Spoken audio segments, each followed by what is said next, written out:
Bien, hermanos, vamos a entrar en esta parte de esto que conocemos como el sermón o la meditación de la palabra. Hay un calendario que se conoce como el calendario litúrgico.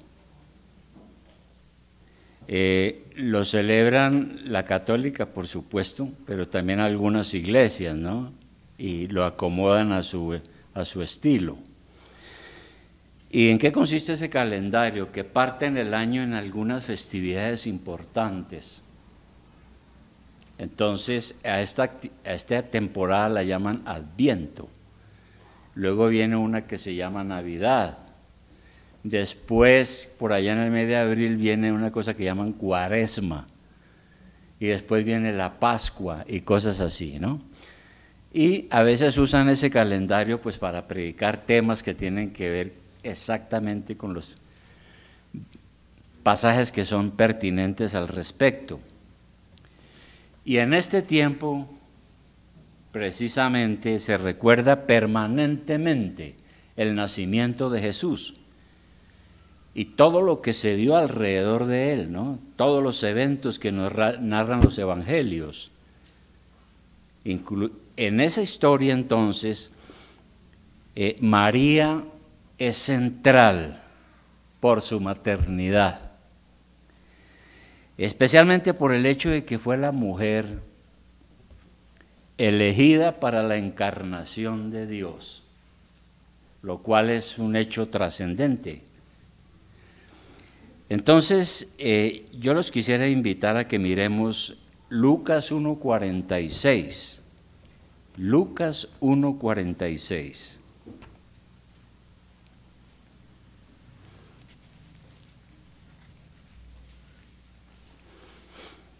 Resulta que en Lucas 1 del versículo 46 al 56 se conoce en algunos lugares, es realmente una exaltación de Dios. Y en estos versículos, que son un poema, dicen algunos que son muy eruditos, dicen que es un poema, María expresa su fe, expresa en lo que ella cree. Ahora, después que María quedó embarazada por la obra del Espíritu Santo, asunto que fue verdaderamente milagroso, visitó entonces a su pariente Elizabeth, dice ahí en el relato que en la montaña. Y como María era una mujer judía piadosa, conocía la Biblia. Entonces se cree que esto que ella dice acá es la repetición del canto de Ana. ¿Recuerdan el canto de Ana? Eso, es muy similar. Y como conocía las Escrituras, es probable que ella hizo referencia a esto. Ella había sido instruida desde su niñez en la religión judía. En consecuencia, sus palabras y frases se entienden desde el contexto judío del Antiguo Testamento. Y en estas palabras lo primero que ella expresa es confianza que Dios es su Salvador. María. Vamos a ir leyendo entonces, versículo 46. Entonces María dijo: engrandece mi alma al Señor, y mi espíritu se regocija en Dios mi Salvador. Ella había experimentado personalmente la gracia de Dios. Cuando quedó embarazada y dijo: ¿y esto qué pasa aquí? Y el ángel se presenta a ella enviado por Dios y le dice: lo que sucede en usted es lo siguiente, y le explica. Ella experimentó la gracia de Dios en su vida, pero también reconoce su pecaminosidad. Versículo 18, versículo 48 ahora. Dice: porque mi espíritu se regocija en Dios mi Salvador, porque ha mirado la bajeza de su sierva. Pues he aquí, desde ahora me dirán bienaventuradas todas las generaciones. Aquí está diciendo María que qué bueno que Dios ha mirado su bajeza. Y cuando nosotros miramos en el griego qué significa bajeza, pues puede significar una persona de escasos recursos, de extracción humilde. Pero espiritual, María quiso decir dos cosas. La primera, ella es una mujer normal, un matrimonio normal con José, perteneciente a una tribu, era fiel porque iba a celebrar la Pascua a Jerusalén siempre, como dice el Evangelio. Pero en segundo lugar reconoce su condición espiritual. Aquí ella no dice que ella es igual a Dios. Al contrario, cuando dice, oh, estoy agradecida porque Dios ha mirado mi bajeza, lo poco que soy, para concederme esto. Entonces, en ninguna parte nosotros leemos en la Escritura que dice que tenemos que adorarla, por el solo hecho de que fue el instrumento usado por Dios para la encarnación de su Hijo, ¿verdad? En ninguna parte. Y reconoce entonces que la verdadera felicidad está en Dios. Es lo primero que tenemos que nosotros entender, porque desde luego, a veces le preguntan a uno, ¿ustedes creen en la Virgen? Entonces uno dice, pues claro que sí, pero como dice aquí en la palabra, que es lo que estamos mirando. La palabra del Señor nos revela que la salvación es un don de la gracia de Dios. O sea que usted no puede ganar su salvación. Ni siquiera María podía ganar su salvación por ese milagro, no. La salvación no viene por los milagros, es un regalo de Dios gratuito. Es por eso que Romanos 5:8, vamos a mirar Romanos 5:8. Tengo algunos versículos importantes que vale la pena mirar para confirmar esto que está diciendo María. Romanos 5:8 dice lo siguiente: mas Dios muestra su amor para con nosotros, en que siendo aún pecadores, Cristo murió por nosotros. Pues mucho más, estando ya justificados en su sangre por Él, seremos salvos de su ira. Porque si siendo enemigos fuimos reconciliados con Dios por la muerte de su Hijo, mucho más, estando reconciliados, seremos salvos por su vida. Ahí está muy claro. Entonces, todo el que ha conocido esta salvación, porque no todos la conocen, ¿no? Hay personas que a veces llegan a la iglesia o uno las conoce y les habla del Evangelio y hay que hablar del Evangelio y las personas dicen, no, qué belleza, qué lindo lo que usted me ha dicho. Y entonces uno le dice, usted tiene que recibir a Jesús como su Salvador. Ah, por supuesto, yo lo hago, para que usted pueda tener la vida eterna, por supuesto, y las personas llegan y oran y todo ese asunto que uno ve, pero la verdad es que nunca son salvos, porque de pronto su corazón tampoco ha sido tan sincero. Entonces, ese gozo espiritual que viene a nuestra vida solo lo conocen los que verdaderamente han rendido su vida al Señor. La salvación que nuestro Señor nos trae viene acompañada de alegría, de regocijo, como lo experimentó María. Y el profeta también, hablando de ese tiempo que vendría por allá en el siglo VII antes de Cristo, el profeta Isaías, varios siglos antes, él habló de la venida de Cristo. En Isaías 9,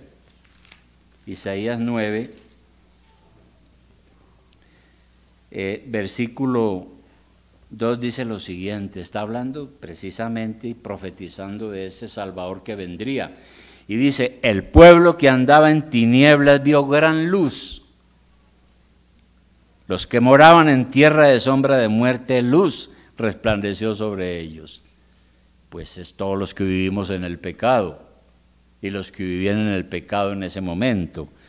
Multiplicaste la gente y aumentaste la alegría. Se alegrarán delante de ti como se alegran en la siega, como se gozan cuando reparten despojos, en el caso de la guerra, de las victorias de la guerra.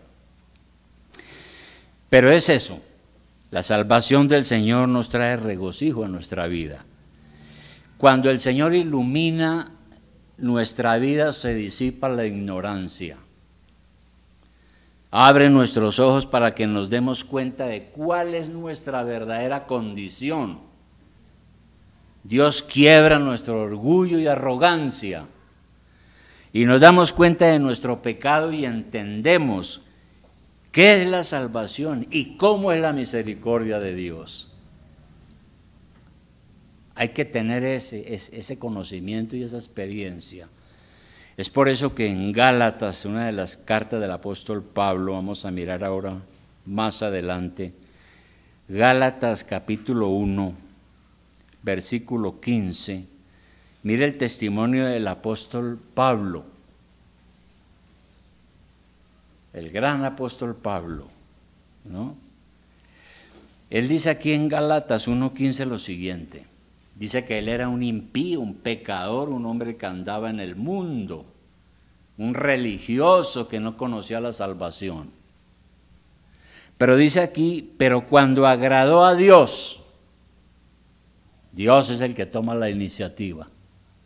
Cuando agradó a Dios, que me apartó desde el vientre de mi madre y me llamó por su gracia, revelar a su Hijo en mí, para que yo le predicase entre los gentiles. No consulté enseguida con carne y sangre, pero lo importante es que él está diciendo que a la vida de él llegó un momento en que Dios se le reveló y él entendió que Dios es real, que Dios existe y que es su Salvador. Da ese testimonio acá. Él reconocía la obra de Dios en su vida y uno tiene que también reconocer lo que Dios ha hecho en la vida de uno. Si Dios no ha hecho nada en la vida de alguien, pues no es nadie. En segundo lugar, volviendo allá donde estamos en Lucas capítulo 1, en el canto de María o el poema que ella está aquí recordando, también hay un reconocimiento que Dios es hacedor de grandes cosas. Vamos a mirar el versículo 49 ahora. Porque antes dice ella, pues he aquí desde ahora me dirán bienaventuradas todas las generaciones. Algunos dicen que ahí Dios la está entronizando como una diosa, ¿no? Pero no, bienaventurados son todos los que conocen a Cristo. Todos aquellos en quienes el Señor se muestra y se revela son bienaventurados. Y el 49 dice, porque me ha hecho grandes cosas el poderoso, santo es su nombre. Claro, el milagro de su embarazo sobrenatural, sin haber tenido un hombre ni relaciones sexuales, por supuesto que es una gran cosa. Una cosa que los incrédulos no aceptan, ni tampoco la ciencia, pues ¿cómo así que resultó embarazada? ¿Cómo así? Si para un embarazo se necesita un óvulo y un esperma. Pero exactamente eso pasó. La madre de Jesús era María, pero el papá era Dios, quien hizo un milagro en su cuerpo. Entonces, la experiencia de la salvación nos maravilla, como dice el Salmo 9:1. Cuando uno tiene esa experiencia, la salvación es impresionante. En el Salmo 9:1 dice, te alabaré, oh Jehová. Salmo 9, te alabaré, oh Jehová, con todo mi corazón. Cantaré todas tus maravillas, me alegraré y me regocijaré en ti. Cantaré a tu nombre, oh Altísimo. Eso es lo que debiéramos nosotros expresar de lo profundo de nuestro corazón, porque Dios hace maravillas en la vida nuestra por varias razones. Primera, lo que está diciendo aquí María, porque es todopoderoso. Él experimentó este milagro, el anuncio de su embarazo, ¿Y cómo reaccionó ella? Pues con mucho escepticismo, con mucha incredulidad. Mire, ahí al lado en el versículo 34 dice algo, al lado de ese capítulo 1, en el versículo 34, cuando se presenta el ángel y le da el mensaje. Entonces María dijo al ángel, ¿cómo será esto? Pues no conozco varón. ¿De qué me está hablando? Yo no entiendo. ¿Qué es lo que me quiere decir con esto? Yo no he tenido relaciones sexuales con nadie.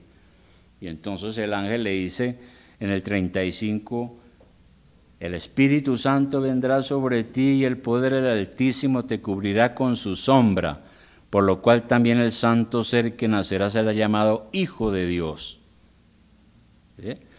Entonces, más abajo en el versículo 37 dice, el ángel dice, porque nada es imposible para Dios. Ahí está el asunto, ¿no? Nada imposible. Y eso quiere decir que Dios es grande porque precisamente Dios es alguien que hace lo imposible, lo que nosotros no podemos hacer. Y eso entonces debe darnos a nosotros confianza y fe para el futuro. Debe darnos fe, optimismo y confianza en el Señor. No en nosotros, sino en el Señor. Porque uno puede morir o enfermarse, pero nuestro Señor es el que todo lo puede y todo lo hace, y el que nos ha salvado y el que nos bendice permanentemente. Ese Dios todopoderoso pues hace maravillas en nuestra vida. Y hermanos, por eso creo en el Dios revelado aquí en las Escrituras, en el Dios de la Biblia. Hoy en día hay una confusión grande porque muchos dicen, no, pero es que todas las religiones son buenas, todas las religiones salvan, todas las religiones, todas las personas que están en las iglesias y en otras religiones son buenas personas. No, hermano, no somos iguales, no creemos lo mismo. Yo creo en el Dios de la Biblia, ¿verdad? El que envió a su Hijo Jesucristo, el Padre Creador. Y cada uno de nosotros tenemos en este mundo pues situaciones difíciles que tenemos que enfrentar y que necesitamos del Señor. Porque hay situaciones donde a veces uno no entiende y uno se pregunta, ¿y esto qué significa? Pero hemos experimentado al acudir a Dios muchas ayudas del Señor y muchas salidas que a veces no nos imaginábamos que eso fuera a suceder. En Lamentaciones, vamos a mirar Lamentaciones en el Antiguo Testamento, eso está por ahí cerca a Jeremías. A veces uno está en el Antiguo Testamento, desde luego. Lamentaciones 3, que es los lamentos, el libro lo dice, el llanto del pueblo de Dios cuando fue castigado y enviado al exilio por sus pecados y Jerusalén fue destruida. Entonces ahí en Lamentaciones 3:22, mire lo que decía el profeta, decía, por la misericordia de Dios no hemos sido consumidos, no hemos sido destruidos, porque nunca decayeron sus misericordias. Nuevas son cada mañana, grande es tu fidelidad. Mi porción es Jehová, dijo mi alma, por tanto en él esperaré. Entonces, esperamos en el Señor que nos ayuda en nuestro hogar, en nuestro trabajo, aquí en la iglesia, en todo, porque lo tenemos a Él, que es todopoderoso. Y cada que termina un año tenemos nuevos desafíos, pensamos en el futuro de nuestro país, en nuestra familia, en nuestro destino propio, en la iglesia. Y tenemos que ser impulsados a dar gracias a Dios y orar a Él y confiar en Él. Tenemos grandes desafíos, pero el Señor va a hacer grandes cosas con nosotros, ¿verdad? No podemos ser pesimistas, ¿no? Y volviendo a Lucas, entonces, además de lo que ya hemos dicho, María en este canto también dice que todo eso es así porque Él es santo. En el versículo 49, porque me ha hecho grandes cosas el poderoso. Figúrese, estoy embarazada y me dicen que es el Espíritu Santo. Dijo ella, Él es poderoso, santo es su nombre. La Biblia dice que Él es santo, Dios es santo. Es la suma de la perfección, de la excelencia moral. Y por eso es que Él odia el pecado. El pecado nada tiene que ver con un Dios santo. Y Dios quiere que nosotros también seamos santos, sus hijos, los que hemos creído en Cristo. Por eso en 1 de Pedro 1:16 hay otro versículo importante que vale la pena mirar. 1 de Pedro 1:16. Y podemos leer desde el 14. Dice lo siguiente: como hijos obedientes,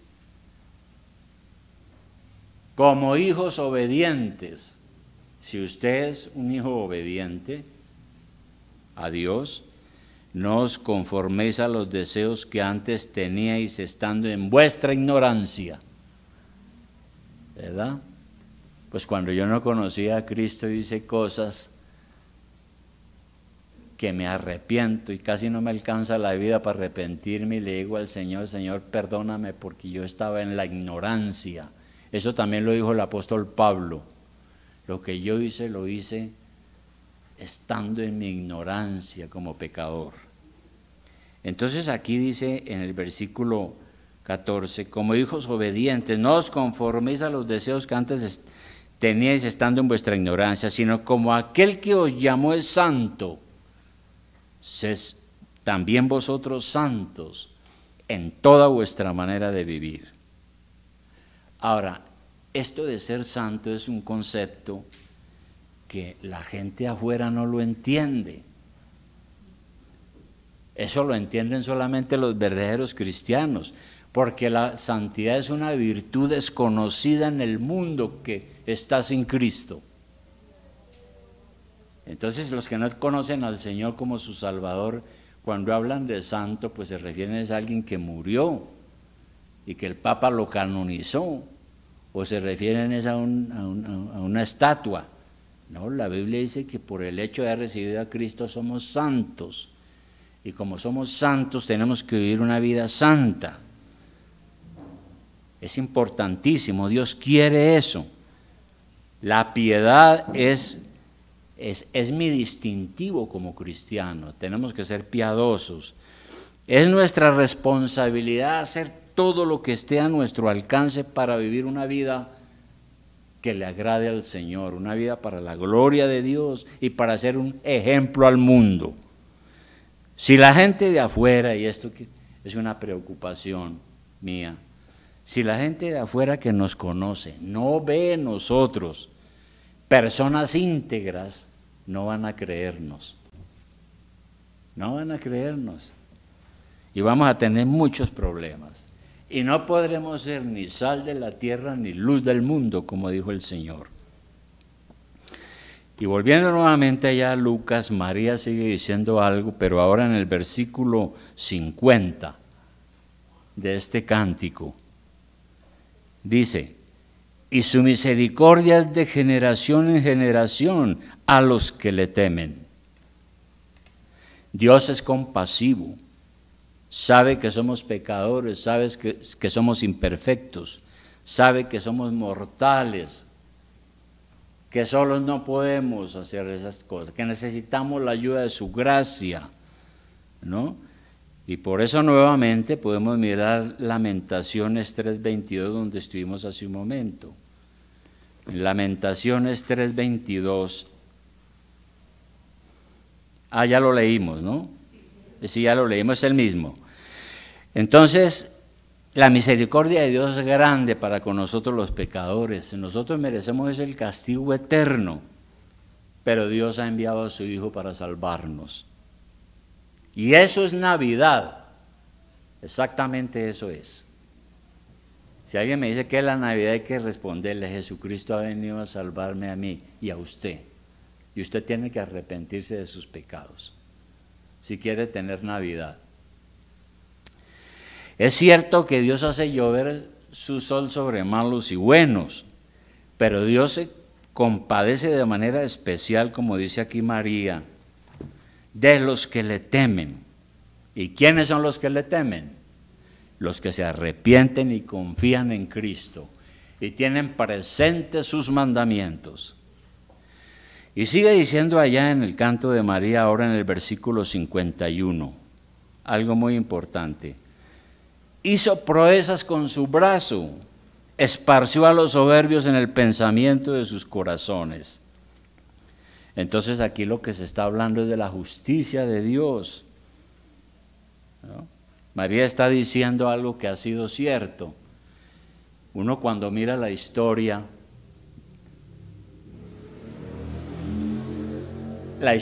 patria o la historia universal, uno se da cuenta cómo han habido gobernantes arrogantes que han caído y han caído mal. Dios los ha dispersado, los ha destronado, han sido privados de su riqueza. Dios los ha enviado vacíos, pero ha bendecido a su iglesia. Y tenemos no hace muchos ejemplos en el mundo, ¿no? Un gran dictador que se creía Dios tuvo que esconderse en una alcantarilla, de los muchos ejemplos que hay. Entonces aquí nos está hablando de esa justicia retributiva que conocen. ¿Qué significa eso? Que Dios castiga a los hombres por su pecado, les paga conforme a sus hechos, y eso está claro aquí en la Biblia. Porque es que a veces uno dice, no, pero tanta maldad que hay en el mundo y tantas cosas terribles que ve uno, masacres, violaciones, tantas, ¿y dónde está Dios? Y el diablo nos dice, sí, ¿verdad? ¿Dónde está Dios? Más bien no crea, ¿verdad? Eso se ve de manera notoria, como dije, en los gobernantes y todo lo que uno ve en las noticias permanentemente. Y en la Biblia también hay casos. Por ejemplo, durante el ministerio de Jesús nosotros vemos en Hechos 12 algo interesante que sucedió. En Hechos 12, versículo 20. Hechos 12, versículo 20. Ya el Señor ha sido crucificado, ya ha resucitado entre los muertos. La iglesia se está extendiendo por el mundo. El apóstol San Pablo está predicando el Evangelio, llamado por Dios. ¿Y qué pasa? Allá en Hechos 12:20 dice lo siguiente: y Herodes estaba enojado contra los de Tiro y de Sidón, dos ciudades cercanas.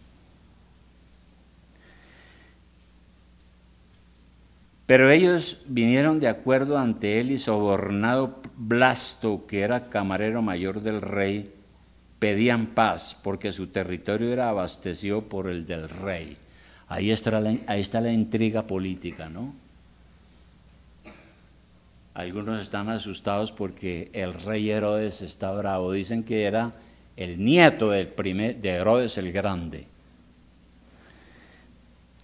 21. Y entonces sobornaron a alguien para que lo convenciera y llegara a un acuerdo. Versículo 21. Y un día señalado, Herodes, vestido de ropas reales, se sentó en el tribunal y les arengó, ¿no? Me imagino a Herodes bien vestido con sus coronas y sus trajes coloridos y sentado, hablando al pueblo y animándole en sus emociones. 22.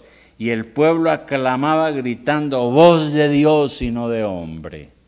Es decir, decían, tú eres un Dios, no eres un hombre, eres un Dios.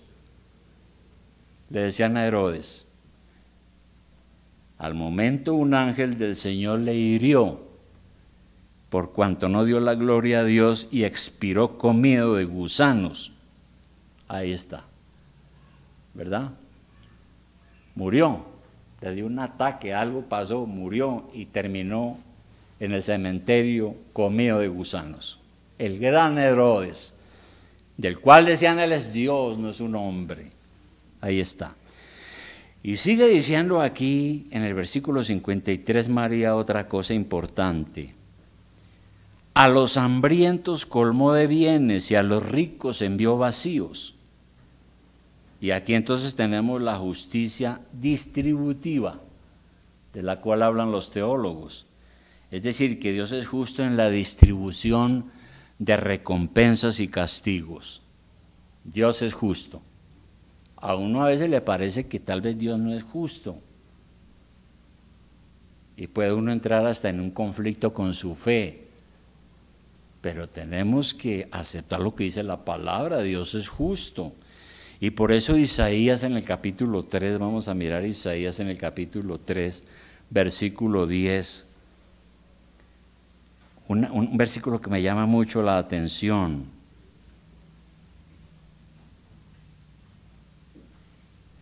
Está hablando aquí de los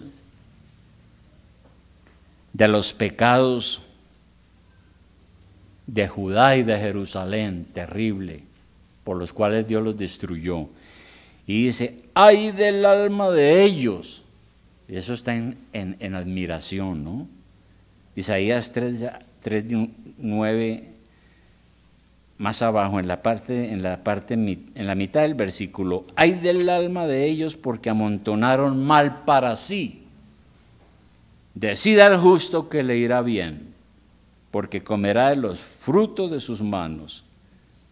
Ay del impío, mal le irá, porque según las obras de sus manos le será pagado. Ahí está, hermano. Dios es justo, le da a cada quien lo que merece. Entonces, uno quiere que le vaya bien, pórtese bien. Si usted quiere que le vaya bien, pórtese bien, porque bien le irá al justo. Y luego dice María aquí que a los ricos envió vacíos. Eso también lo hemos visto, algunas personas que están en el pedestal más alto, en la cúspide de la fama y del poder y del dinero. Mañana puede estar en la miseria. Por eso alguien decía que el hombre más rico de Colombia murió en un tejado, descalzo. Entonces, eso es algo tremendo. El sabio en Eclesiastés capítulo 10 decía algo interesante. Eclesiastés 10, capítulo 5. Eclesiastés 10, capítulo 5. Recuerden que este libro es el libro de la sabiduría, de la sabiduría filosófica de Dios. Porque filosofía significa sabiduría, pero está la sabiduría divina, no la de los hombres. Y aquí dice, el sabio dice, hay un mal que he visto debajo del sol, o sea, aquí en este mundo, a manera de error emanado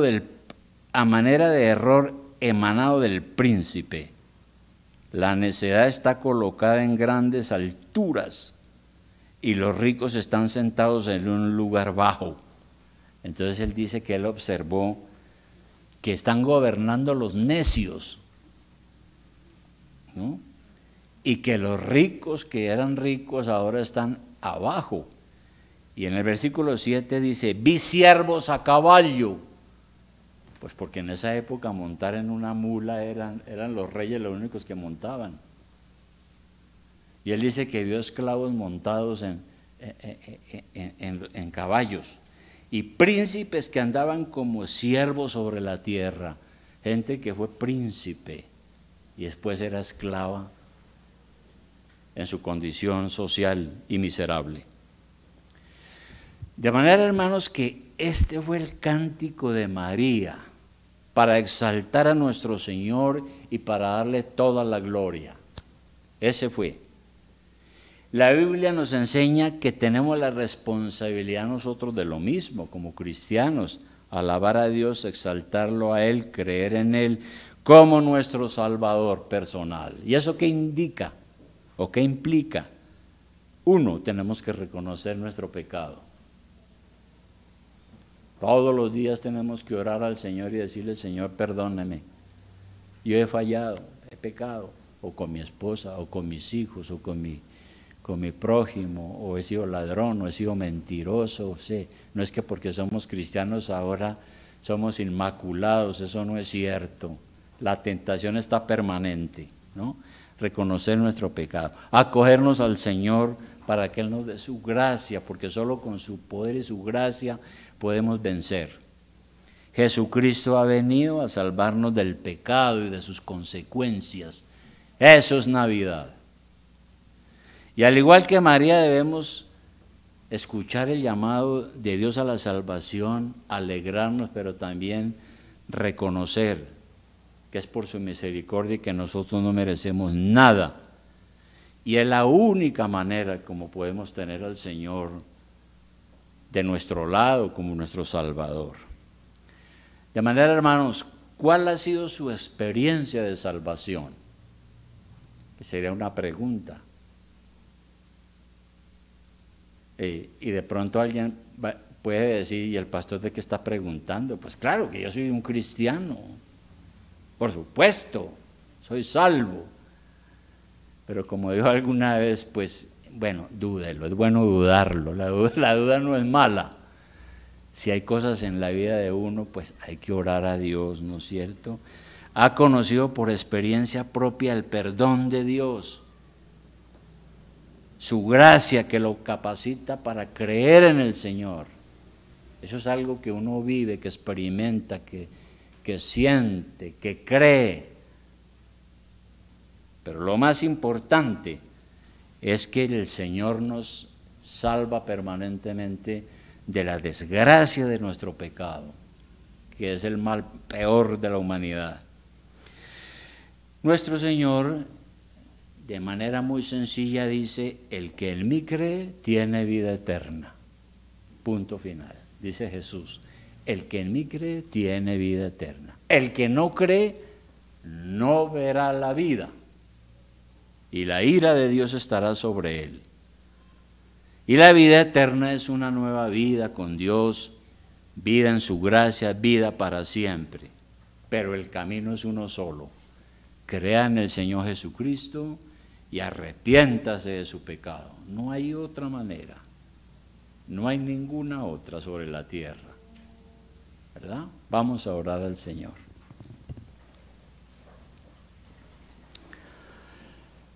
Querido Padre Celestial, estamos otra vez agradecidos contigo. Realmente, Padre, nosotros no tenemos a dónde acudir, sino a ti, que eres todopoderoso, que eres justo, que eres verdadero, que eres bueno, que eres santo. Los hombres nos pueden engañar, nos pueden mentir, pero tú no. Las ideologías de este mundo nos pueden desviar, pero tú no, porque tú eres el camino, la verdad y la vida.